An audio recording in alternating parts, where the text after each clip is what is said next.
All right, it's Wednesday, middle of the week. It's Red Sox Now, all presented by FanArch. We have crossed over 2,200 subscribers. All a credit to you. I never thought, I wanted to and was hoping that when I started doing this for the great gang at FanArch, who I love, got to give a shout out to my man Oliver. He's my guy over there. And, I was hoping when we did this, with my background being a minor league broadcaster and being in the Red Sox system since '05, being in baseball for 30 years, I hope that I could bring that in a lot of behind the scenes, and we can even dive more into some stuff, right? Some people have asked me for storytelling. Now, I got to make it G right now. I don't have anything crazy, but yeah, well, the behind the scenes of things that happen. I can share some cool stories, but 2,200 subscribers. We've not done this show a year. You continue to bring it every day. The comments are excellent. And I feel like the off seasons in all the sports have even been enhanced. Like it's November 12th. You think it would be slow somewhat in baseball. And it is in a sense that we haven't had any major moves, and you can have some. Juan Soto was traded before the meetings, but generally you don't have the Kurt Schilling on Thanksgiving. But there's a lot of going on in terms of the GM meetings. There's a lot of the rumor mill.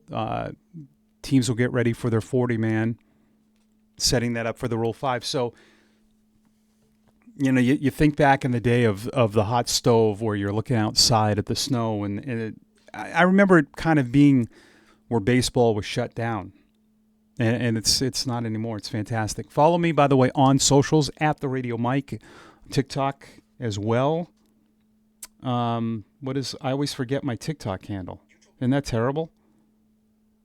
I don't keep them all the same. Oh, it is at the Radio Mike. How about that? I think my Instagram is different. I think somebody had the Radio Mic as well. So we will be here for the rest of the week. Weekends are off. You see the agenda. I wanted to bring this up. This is interesting. So I've done almost 180 shows. And I got a message yesterday from a buddy who watches. So he counts. He subscribes. He watches. And he said, which I never, ever thought of talking about. How do you do the podcast? Well, with the mic and switching in, the topics like the transitions and all this. It's on a software called OBS. So if any of you are interested, FanArch created this logo. I update the sidebar every day. And I am switching the topics. You can record right off it. It sends it right to a video file, and then I upload it. But that was, I never thought of it. I just didn't think anyone cared, but it's good to know. All right. I never do this because I don't care about awards, to be honest. It's like All-Star games when people get snubbed. It's a lot of it's a waste of time for me.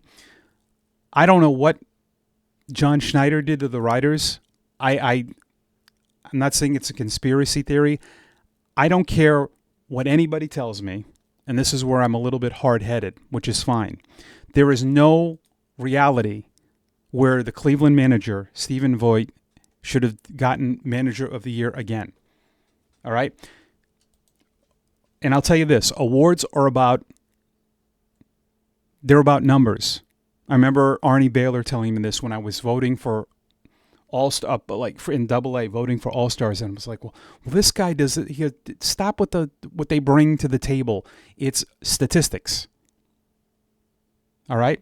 So you can't, every manager, like Cora, Dan Wilson, all of the good teams, their managers are good managing players. In fact, Schneider was the Double-A manager for Bichette and Guerrero. Had a huge influence. I'm not going to say that they went up to the front office and told Toronto to do this, but I think they pretty much did. He built an unbelievable culture there. Now, again, none of that matters. So then I look at the scoreboard. Cleveland had one good month. They were one game over 500 going into September. And that month was great. They went 20-7. That's not manager of the year to me. You cannot be barely over 500. Well, that team wasn't good. Not my problem. That's not my problem. Then if we're going to play that game, then Francona should have won it. Because, well, they only had 83 wins. Sure. Who picked Cincinnati to get in the playoffs? Anybody? Did anyone pick Cincinnati? Out of all the teams, go to the National League. Dodgers, Padres, Phillies, Mets. People were on, the Cubs, even San Francisco, even Arizona. No one picked the Reds. So to me, you talk about that's a manager of the year candidate, but I don't think they got it wrong on the National League. But to have one good month and get manager of the year and your team won 88 games, congratulations, in a terrible division with teams that give up. You've got the White Sox, the Twins. Kansas City did really nothing to improve their team last year. They've built this amazing core. They haven't taken a step forward. But John Schneider winning the American League East was a surprise. Not many people thought that would happen. Weren't they in last place the year before? They were 74-88. Well, you good players. So what? 20 win difference? I don't know. And vote to win it again? I just don't know what the writers, if we want to play that game with, well, they didn't have a great roster. I could put Houston in there. You could put the Red Sox in there. Yes, they had Crochet, but they had massive, massive injuries. And Corey did get some votes, but that they got wrong. So John Schneider must have done something to upset somebody. Because writers will do that. Trust me. They have personal things. Not this guy. Not a lot of our writers that cover the Red Sox. They're amazing. Max Cirillo of the Herald on the outfield. It's a great article. And, I've said this a lot. When we make points and the sports radio crowd, you can't say, you can't be in the middle. You have to be decisive. And I don't believe in that. Because there is a logjam in the outfield, which everyone is reporting. The Red Sox will try to solve that by getting rid of somebody, which many have said. And Jim Bowden and I've talked to J.P. Ricciardi, and I've talked to a lot of baseball people. You cannot sustain over the long haul having all those outfielders. But Mac's article in the Herald is fantastic because it makes a point to keep all of them and to get rid of all of them. To each of them, not all of them. And the stuff with Yoshida is the thing I've brought up many times. He's not an outfielder. Nobody's taking that money unless you pay all of it with prospects. The problem with Rafaela, he counts against the luxury tax. They gave him a long deal. He's a Gold Glove outfielder. But he's so streaky hitting. Abreu is a Gold Glove outfielder. But again, with these two guys, they're still young. Did they not make massive improvements offensively? I think they did. But what if they don't get any better? Duran definitely had an off year offensively, but it was still pretty damn good. His average wasn't great. The strikeouts are high. I think he's actually at times better in center. You know what you're getting, right? If you get rid of him, that's a lot of offense, but maybe you fix it, right? Maybe if it's Duran to get pitching, and again, this is what, it all depends on what, we make a lot of decisions for teams, which we shouldn't do. We don't know. I do firmly believe that if you're trading with a smaller market team, they're going to want younger and controllable, more upside. They're going to want, think about Minnesota too, that ballpark. That ballpark is huge. They're going to want a Rafaela. Rafaela would be the guy. But even if Rafaela, this is interesting. If Rafaela never becomes more than an inconsistent nine-hitter at the plate, his glove will ensure he remains a valuable contributor. There's all little things with each of them. Right? I mean, in Roman Anthony, I'm not bringing up because he's already there. To me, I don't see them moving on from Rafaela unless they get blown out of the water. Plus, if you did get rid of him, then you would have 3 left-handed hitting outfielders. Now, I don't obviously care about that if they're good, right? I mean, if you had Kyle Tucker, Roman Anthony, and Cody Bellinger, for an example, I'm not going to care that they're all left-handed hitters. I'm just throwing that as an example. So I think it's really intriguing, and I really don't know what the right answer is. I guess, Mac brings this up, and I've thought this too. The only reason I've always brought up Duran is because of his age. He's older and might have already reached his peak, but 3 seasons of club control, and he doesn't make a lot of money. So he's appealing on both ends. You could seriously bring up any scenario for all 3, and I don't think you'd be wrong. I think it would be hard to be wrong in this case. But I'm not emotional about it. I feel like there's the Duran crowd. You guys gals are very, very emotional about him, defensive some, which is fine. And same with and same with the other, but Duran especially. There's that crowd where you cannot say anything about him getting traded. I'm not emotional about it either way because I know if they did move on from one of those guys, it is to improve the club, which is what you should want just as much, right? Let's see what ultimately happens. If it's for someone we don't know yet. I don't firmly believe that Duran would be a centerpiece of a trade because of that of his age. And is that wrong for those other clubs? It is, but you've got to think of how other clubs operate. Sometimes we take how we operate, or the Yankees or Dodgers. If the Twins were to give you Joe Ryan, they're going to want someone that they think could be there 10 years. I would think. Unless it's both of them, right? I mean, that would be nuts too. I mean, that'd be crazy. But this is a very intriguing situation because it has a lot of different scenarios and a crack in every argument.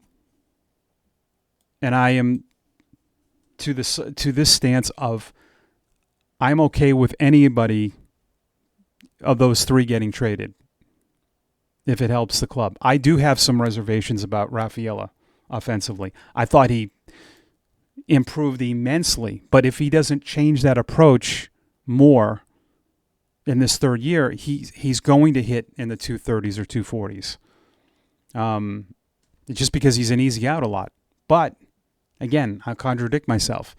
That becomes with youth. And what happens now in the game, and this is why the older crowd and a lot of former players don't like this structure, and Veritek kind of whispered it.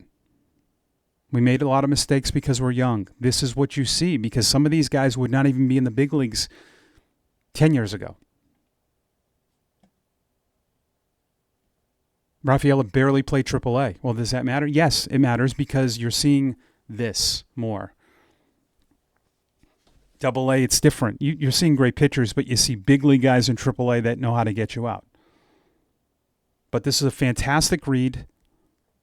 Just Google Max Cirillo, the Boston Herald, the key decision. It's the Breslow has key decision looming as Red Sox face outfield logjam. And I think really just to wrap this up, you could it's like a number.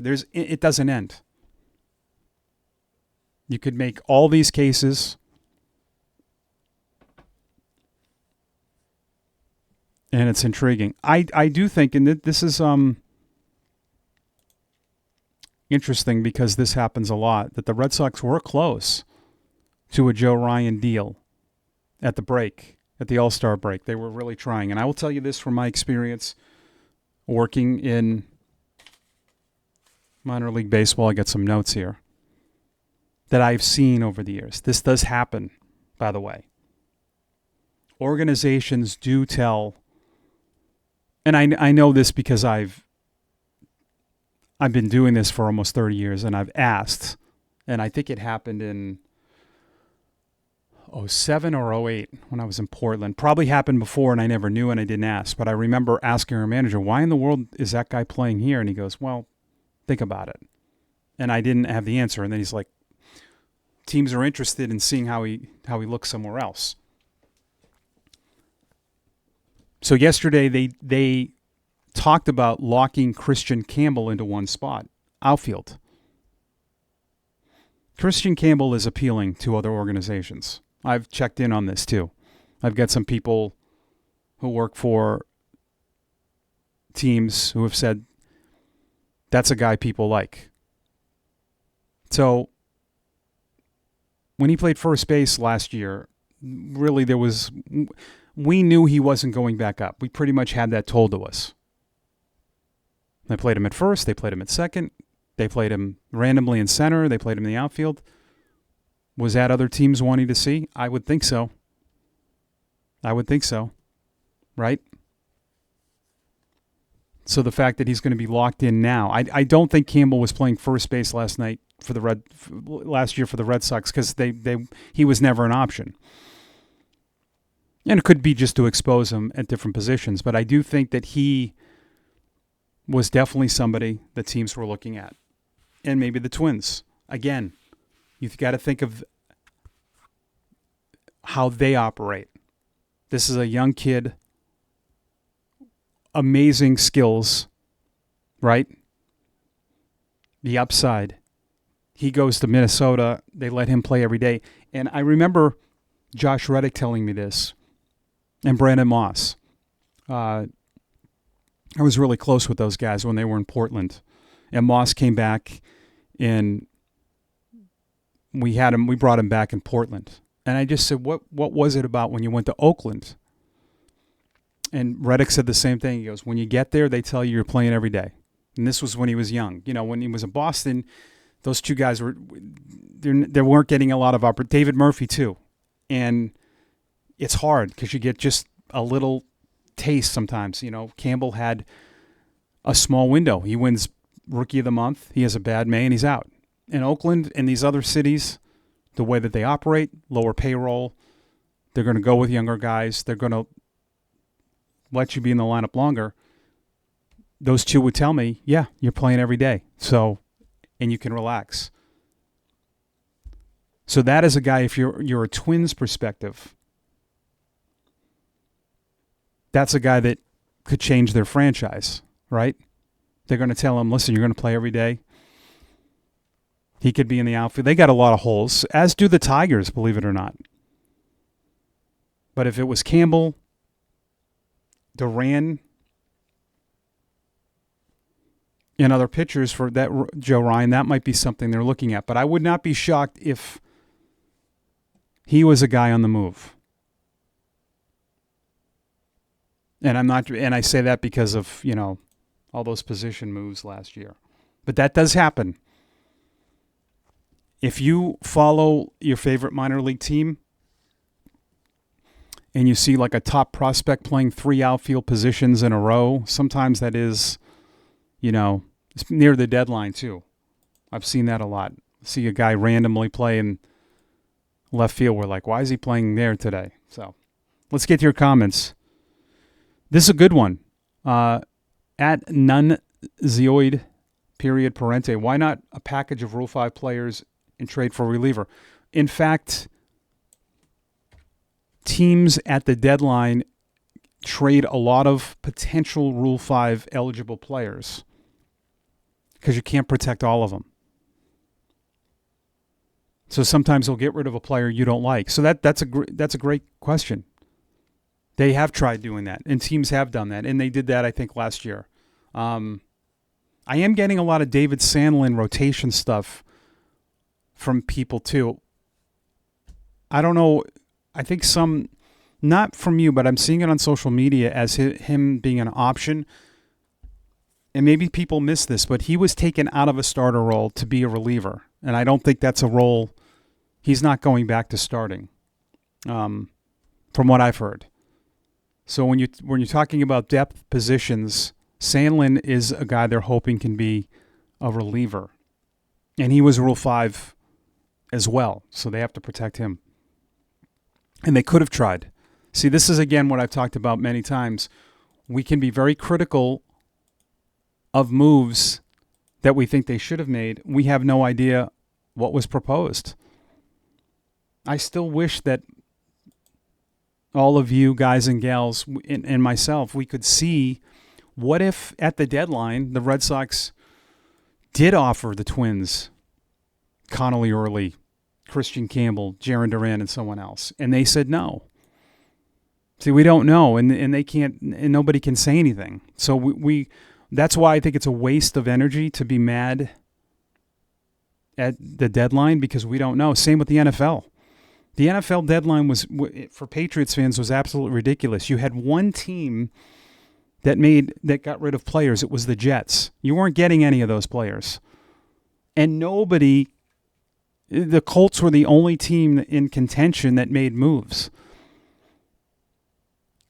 And Vrabel pretty much didn't, he wouldn't say what they tried to do. We don't have any idea. Well, they should have done something. Well, maybe they did. Maybe they did give. So I just think, for your own sanity, it's a waste of time to go on and on. And I still see it about the trade deadline when we don't know. Now it's being reported that they did go hard after Joe Ryan, and like Rob Bradford broke, everyone was really upset in 24, and he broke the story that every trade involved Anthony and Meyer. And they put their foot down on that. This year they put their foot down on Connolly Early. That could, end up being an unbelievable franchise move. Merrill Kelly was someone everyone wanted. I had a couple beat writers tell me they should have traded early for Merrill Kelly. All right, well, he's a rental. I mean, I'm glad they didn't. Would that have helped them more? Maybe. But are we 100% confident that the Red Sox would have been in the World Series with Merrill Kelly over Connolly Early? I don't know. I really don't think so.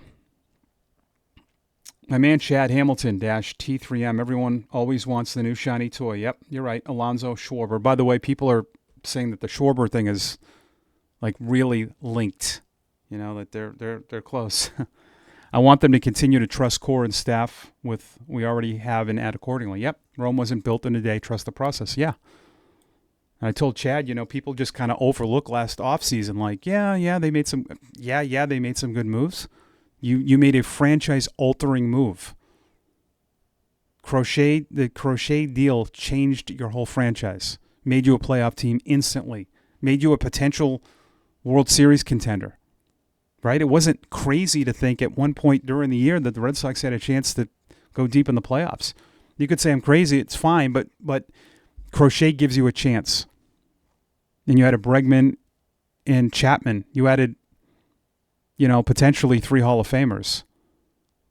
But they're going to add. We want them to do that. But I think that they have done a lot with this new regime. That I think they continue. And like I said yesterday, I love how direct Breslow is. I like that most GMs do not say what they want will do. By the way, I saw the interview with Mike Hazen yesterday, and I know Mike really well. I don't believe, he says they're not chopping Marte. I don't believe that. He can't say that. I mean, there's no way he can say that. He says they get a lot of calls, which I'm sure they do. There's no doubt. No, if 71 million left on 4 years for a guy that was third in MVP voting a couple of years ago. He makes barely any money the next 2 years.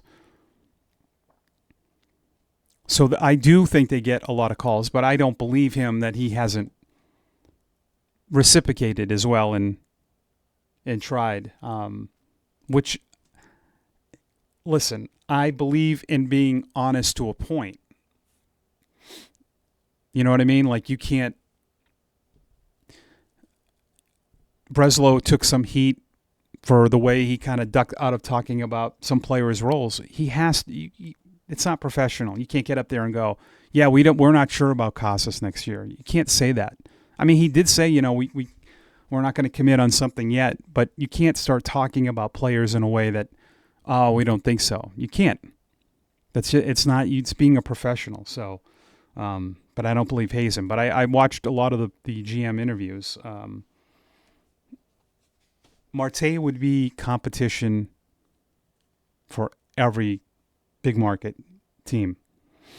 The inside info, I talked to someone with the Tigers yesterday. And this is interesting with Skubal because he told me that they have a lot of problems on their roster, which, they were having auditions for their bullpen last year during the season. I mean, you could make a case that Tigers team was really not that good at the end of the year. They really fell off. They had a lot of injuries too, but this person who I trust who works for the Tigers, he said that the Yankees don't really match up with them prospect-wise. The Red Sox have prospects. But he said the Mets are, that's the team that could make a lot of noise because they have a lot of good young starters, a lot more than a lot of teams, and some really good young, players that teams are looking at. So we'll see what happens. But the Tigers have now, they're backing off the Skubal deal. But it's a game of poker.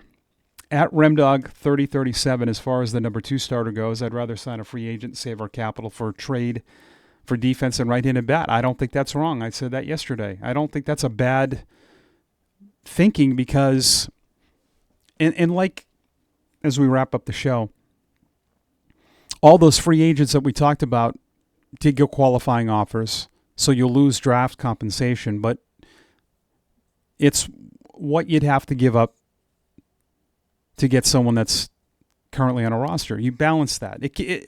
Again, I don't think there's a right or wrong answer there, but I also think, too, that the drop-off, obviously Skubal's in a different category because he's in the top 3 in the game.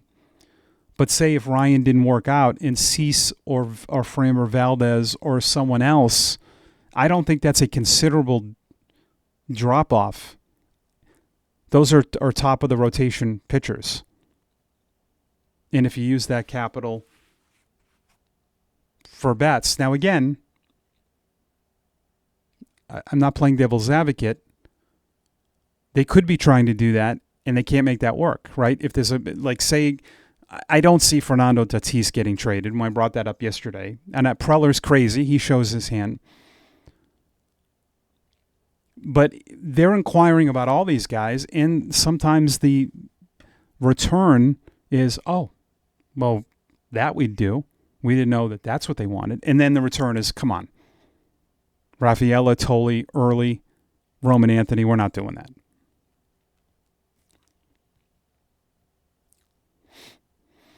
But I think this is one of the best years in terms of having so many. I don't remember this last year, having all of these different options, not just here.